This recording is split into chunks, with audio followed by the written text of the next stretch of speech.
কি মামা, কোথায় যাচ্ছ তোমরা? তোমাদের তো ভাব ভালো না, বলো তো কোথায় যাচ্ছ? আরে ভাগিনা যে, কি অবস্থা তোমার? ভালো আছো নি? তোমার তো দেখাই যায় না, থাকো কই এখন? আরে মামা বইলেন না, একটু কাজে ব্যস্ত থাকি কয়দিন যাবত।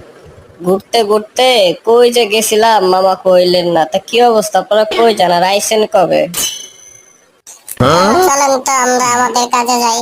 আর কথা বাদ দেন, ওই ব্যস্ত থাকে, ওই কই যে থাকে ওই নিজেও জানে না। চলেন চলেন আমরা আমাদের কাজে যাই। কি গো ভাই, তুমি এমন করতেছো কেন? কৌদি, তোমার সমস্যাটা কি? তুমি কেমন জানি হয়ে গেছো গা আগের চাইতে। আমি কই থাকি না থাকি তুমি জানো না আমার? ঘুরতে তো গেল না, তোমার তো কইছিলাম লাও যাই ঘুরতে যাই। তুমি তো কইলা না, টাকা খরচ হবে দিকে যাবো না। তুমি তো কিপটে হয়ে গেছো গা। তুমি আগে সে তাহলে কিপটে হয়ে গেছো গা, বুঝো নাই ভাই? আরে বাদ দে।